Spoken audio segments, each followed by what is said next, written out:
Hello friends, நான் Tamilarasan. Welcome to ஸ்டாக்கோ. நம்மளோட YouTube சேனலில் தினமும் ஷேர் மார்க்கெட் கோர்ஸ் ஃப்ரீயாகவே அப்லோட் பண்ணுறாங்க. ஸோ யாருக்கெல்லாம் ஷேர் மார்க்கெட்டை பற்றி கற்றுக்கணும்னு ஆசை இருக்கோ நம்ம சேனலை ஃபாலோ பண்ணுங்க.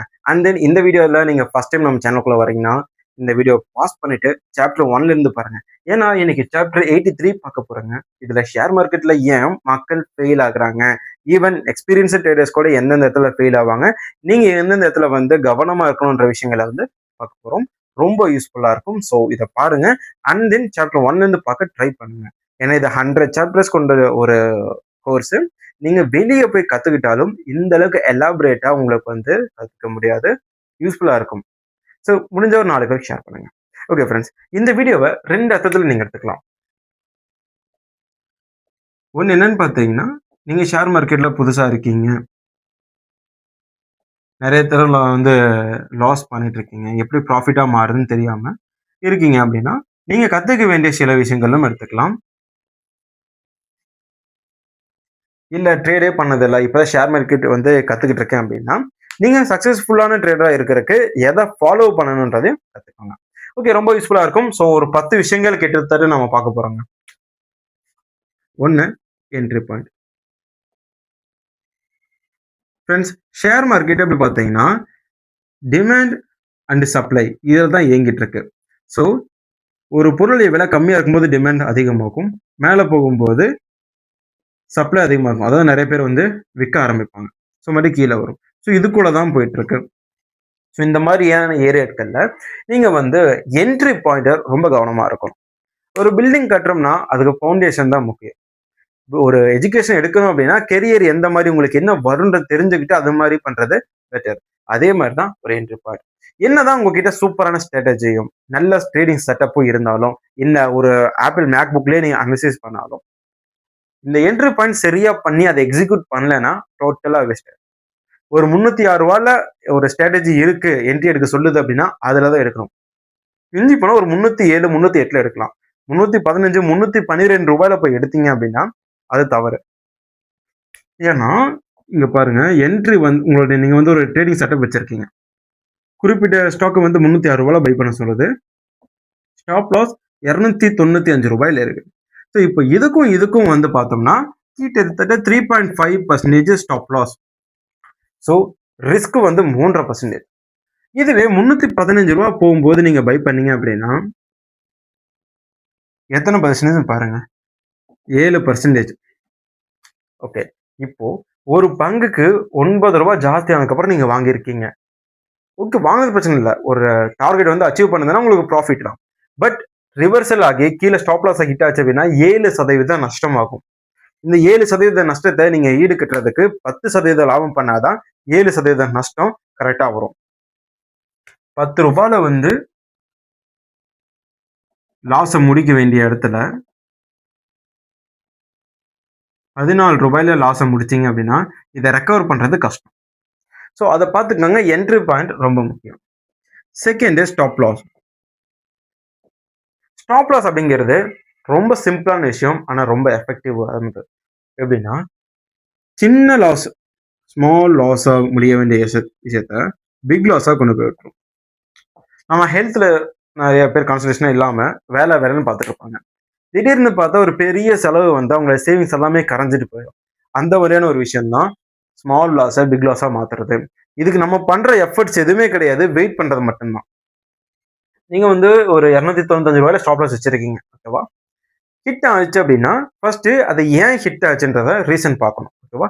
வேலிடான ரீசனா இருந்தா எக்ஸிட் ஆயிடணும்.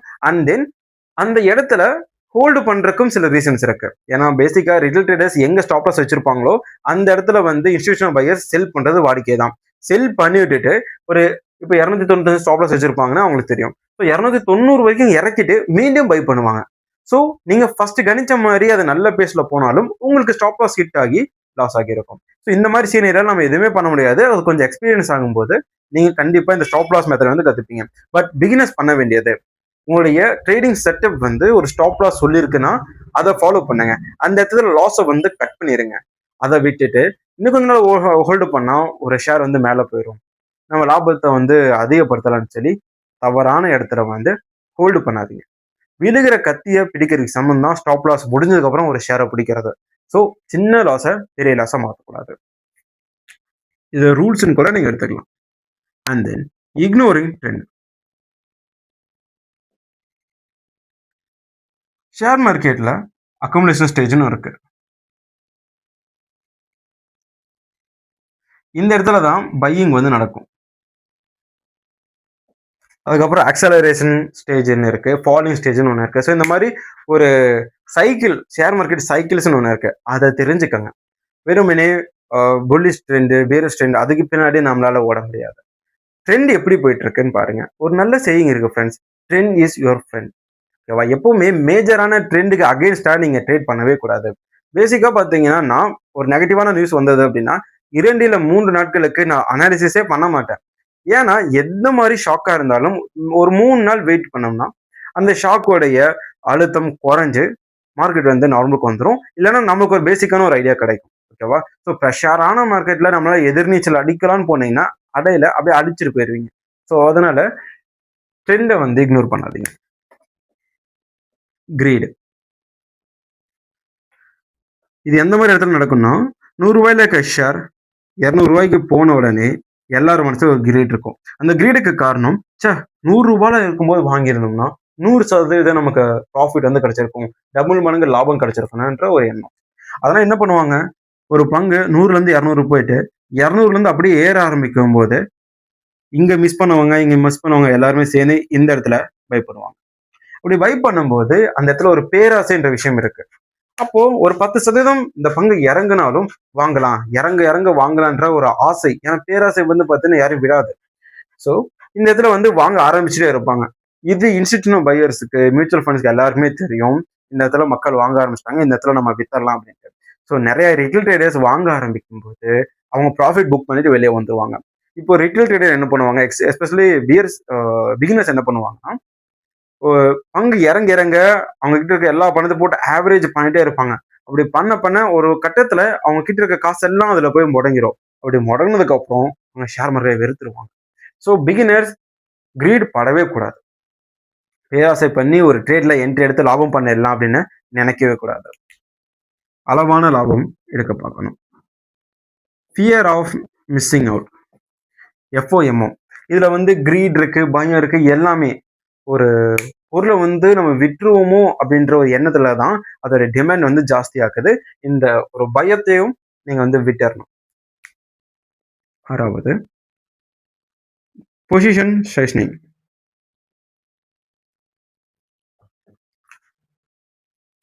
இது வந்து ஒரு சிம்பிளான விஷயம், ஆனா மிகப்பெரிய இம்பாக்டை கிரியேட் பண்ணும். உங்ககிட்ட 1,00,000 ரூபாய் இருக்கு அப்படின்னு வச்சிருக்கீங்கன்னு வச்சுக்கோங்களேன். ஒருத்தர் வந்து உங்ககிட்ட சொல்றாங்க, இந்த பங்குல போட டபுள் மடங்கு ஏறிடும் அப்படின்ட்டு சொல்றாங்க. இல்ல உங்க மனசுலயே பாத்தீங்கன்னா ஒரு பங்கு நல்லா போக வாய்ப்பு இருக்குன்னு தோணுது அப்படின்னா உடனே 1,00,000 ரூபாய் அந்த பங்குல போடக்கூடாது. எப்பவுமே உங்களுடைய கேபிட்டலை மினிமம் 4 to 6 வரைக்கும் நம்ம ஸ்பிளிட் பண்ணி தான் இன்வெஸ்ட் பண்ணணும். ஏன்னா ஒரு 10 இன்வெஸ்ட்மெண்ட் ஐடியாஸ்ல மேஜாரிட்டி பார்த்தீங்கன்னா ஒரு 4 to 5 ஃபெயிலியர் தான் ஆகும். பேலன்ஸ் இருக்கிற 5 to 6 தான் உங்களுக்கு வந்து அந்த ப்ராஃபிட்டை வந்து கொடுக்கும். இந்த 4 to 5 ஸ்டாக்ல பண்ண நஷ்டத்தை அந்த 5 to 6 பங்குகளை தான் இருக்க முடியும். எல்லாமே ஒரு ரேஷியோ பேஸ் பண்ணி தான். ஸோ அதனால எது ஏறும் எது இறங்கும்னு தெரியாது. நம்ம செட்டப் வந்து நம்ம பிளைண்டா நம்பி ஒரு ஸ்டாக்ல பணத்தை போடக்கூடாது. பொசிஷன் வந்து சைசிங் கரெக்டா பண்ணணும். இல்லைன்னா நீங்க ஒரு பங்குல வந்து 80,000 இன்வெஸ்ட் பண்ணிருக்கீங்க, மீதி இருக்கிற பங்குல வந்து 3,000 4,000 சொல்லி இன்வெஸ்ட் பண்ணிருக்கீங்கன்னு வச்சுக்கோங்களேன். இப்போ இந்த 20,000 போட்டுருக்கிற எல்லா பங்குகளும் உயர்ந்திருக்கு. ஆனா 80,000 இன்வெஸ்ட் பண்ண அந்த ஒரு ஸ்டாக் 10% இறங்கியிருக்கு அப்படின்னாலும் உங்களுக்கு லாஸ்ல தான் முடியும். ஸோ மெஜாரிட்டியான ஷேர்ஸ் நல்லா போயிட்டு இருக்கும் போதும் நீங்க தவறா இன்வெஸ்ட்மெண்ட் பண்ண அந்த ஒரு ஷேர் இறங்குச்சுன்னா உங்களுடைய போர்ட்ஃபோலியோவே அடி வாங்கிடும். எஸ்பெஷலி நிறைய பேர் வந்து எஃப்என்டோல ஒரே ஒரு ஷேர்ல மட்டும் ட்ரேட் பண்ணுவாங்க, பல்க் அமௌண்ட்ல. வந்தா ராஜா இல்லைன்னா கூஜான்னு. அதுக்கப்புறம் நிறைய பேர் கூஜாவா தான் போயிருக்காங்க. ஸோ அதனால கவனமா இருங்க. பொசிஷன் சைசிங் ரொம்ப முக்கியம்.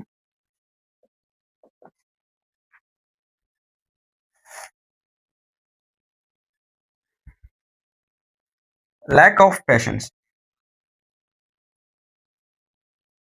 இந்த லேக் ஆஃப் பேஷன்ஸுக்கு பின்னாடி சைக்காலஜிக்கல் நிறைய பிரச்சனை இருக்கு. ஒரு பிகினர் ஷேர் மார்க்கெட்டுக்குள்ள வராரு அப்படின்னா அவருக்கு ஒரு சப்போர்ட், ஃபினான்சியல் சப்போர்ட் எதிர்பார்த்தா வராரு. அதுக்கு என்ன பண்ணுவாரு, அவருக்கு மணி வேணும்னு சொல்லி எதேதோ பண்ணி ஒரு நல்ல ஒரு அமௌண்ட் வந்து தேத்திருன்னு சொல்லி அந்த ஒரு எண்ணத்துல தான் வந்து ட்ரேட் பண்றாங்க. ஸோ இந்த மாதிரி எண்ணத்துல ட்ரேட் பண்ணக்கூடிய நிறைய பேருக்கு பொறுமை இருக்காது. ஏன்னா அவர் ஒரு பங்குல முதலீடு பண்ணிருப்பாரு. அவர் வாட்ச் லிஸ்ட்ல வச்சிருந்த இன்னொரு பங்கு உயர ஆரம்பிச்சிருக்கும். இந்த பங்கு 2% 3% தான் உயர்ந்திருக்கும். இவர் என்ன பண்ணுவாரு? இத வித்துட்டு அத வாங்கலாம்னு சொல்லி வாங்குவாரு. இவர் எத்தன நாள் ஹோல்டு பண்ணிட்டு வித்தாரோ, அந்த பங்கு உயர ஆரம்பிச்சிரும்.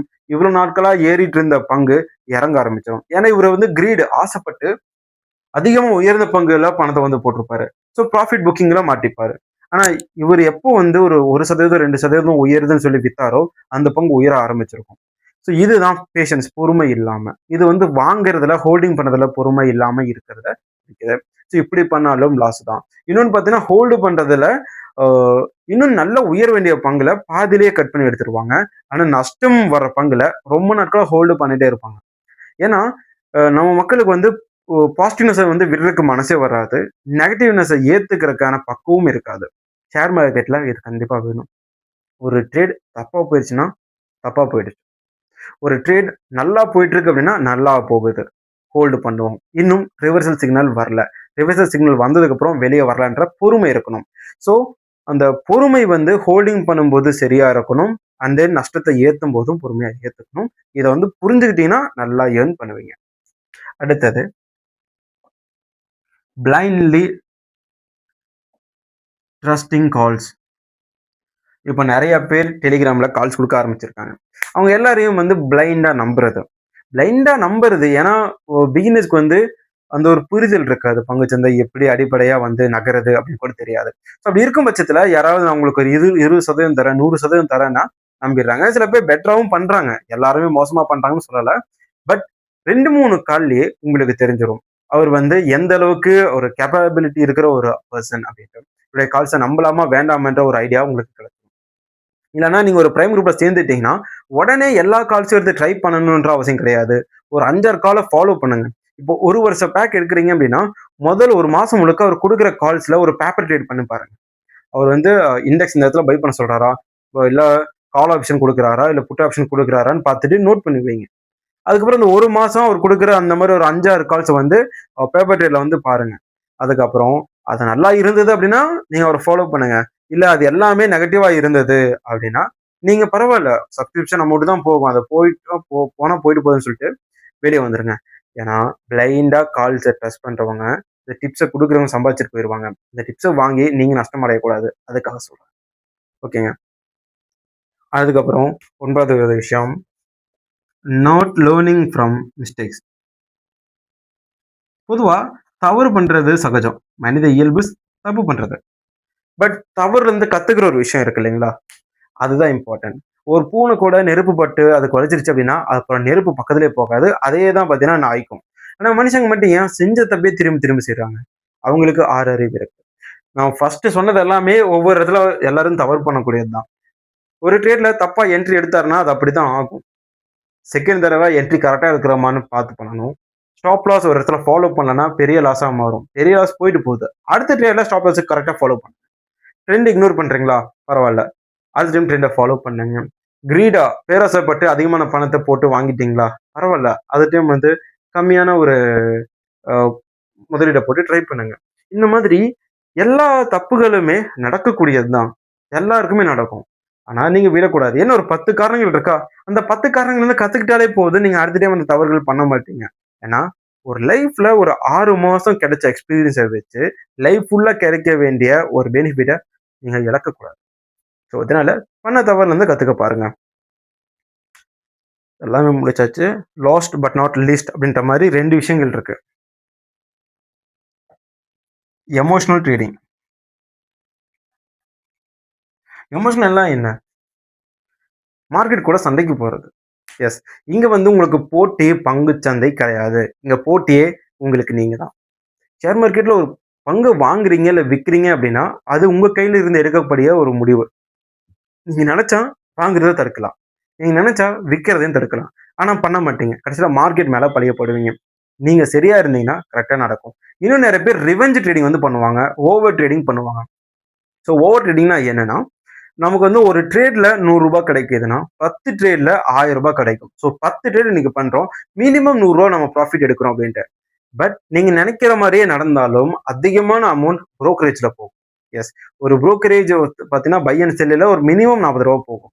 நீங்க 100 ரூபா ப்ராஃபிட் பண்றீங்க அப்படின்னா 40 40 40 அதே ஒரு 400 ரூபாய் காலி ஆயிடும். அண்ட் தென் அந்த டியூட்டி இந்த டியூட்டின்னு அதுல ஒரு 100 ரூபா வந்து காலி ஆயிடும். ஸோ இப்படி காலி ஆகும்போது உங்ககிட்ட என்ன இருக்கும்? 500 ரூபாய் இருக்கும். அதாவது நீங்க ப்ராஃபிட்டா பண்ணா 500 ரூபாய் இருக்கும். வாட் இஃப் நீங்க லாஸ் பண்ணிட்டீங்க? ஒரு 2 ட்ரேட் வந்து ஒரு 100 ரூபாய் 200 ரூபாய் லாஸ் பண்ணிட்டீங்கன்னா என்ன ஆகும்? ஸ்டாப் லாஸ் ட்ரிகர் ஆயிட்டா என்ன ஆகும்? உங்களோட பேலன்ஸ் 0 ஆயிடும். ஸோ காலையிலேருந்து நீங்க எடுத்த எல்லா எஃபர்ட்ஸும் வேஸ்டா போனதை ரொம்ப பேடா ரொம்ப கில்ட்டியா ஃபீல் பண்ணுவீங்க. ஸோ அந்த மாதிரி ஃபீலிங்ஸ் பண்ணக்கூடாது அப்படின்னா ஓவர் ட்ரேடிங் பண்ணக்கூடாது, ரிவெஞ்ச் எடுக்கக்கூடாது. இந்த ட்ரேட்ல நான் நஷ்டம் பண்ணிட்டேன், அடுத்த ட்ரேட்ல ப்ராஃபிட் பண்றேன் அப்படின்னு இறங்கக்கூடாதுங்க. வெயிட் பண்ணி பார்த்து தான் இறங்கணும்.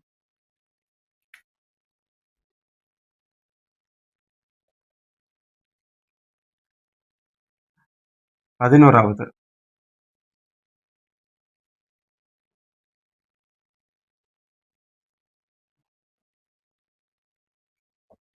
ஒரு ட்ரேடிங் பிளானும் இல்ல ஒரு ப்ராப்பரான ட்ரேடிங் செட்டப்போ இல்லாம ட்ரேட் பண்றது. ஒரு ட்ரேடிங் செட்டப் இல்லாம நீங்க பண்ற ஒரு ட்ரேட் எந்த மாதிரி தெரியுங்களா? பிரேக் இல்லாத ஒரு காரை டிரைவ் பண்றதுக்கு சமம். ஸோ அந்த மாதிரி நேரத்துல உங்களுக்கு வந்து செக்யூரிட்டியே இருக்காது, சேஃப்ன்னு நீங்க ஃபீல் பண்ண முடியாது. ஓகேவா? ஸோ ஒரு ட்ரேடிங் பிளானை உருவாக்குங்க. ஒரு ஸ்ட்ராட்டஜி உங்களுக்காக பில்ட் பண்ணுங்க. இது எடுத்தோடனே பில்ட் பண்ண முடியாது. கொஞ்சம் மாசத்துக்கு மற்றவங்களுடைய ஸ்ட்ராட்டஜியை யூஸ் பண்ணுங்க. பிரைஸ் ஆக்ஷன்னா அதை நீங்க யூஸ் பண்ணுங்க. அதுக்கப்புறம் அதுல இருந்து உங்களுக்கு ஒரு ஐடியா கிடைக்கும். உங்களுக்கும் ஒரு செட்டப் தானாவே அமையும். ஸோ ட்ரேடிங் பிளான் இல்லாம ட்ரேட் பண்ணனா சக்சஸே பண்ண முடியாது. நீங்க 1,00,000 கோடி வச்சு ட்ரேட் பண்ணாலும் 0வா தான் இருக்கும். ஸோ கொஞ்சம் கவனமா இருங்க. இந்த வீடியோ உங்களுக்கு ரொம்ப யூஸ்ஃபுல்லா இருக்கும்னு நம்புறேன். அண்ட் தேங்க்ஸ் ஃபார் வாட்சிங். Tata, bye bye.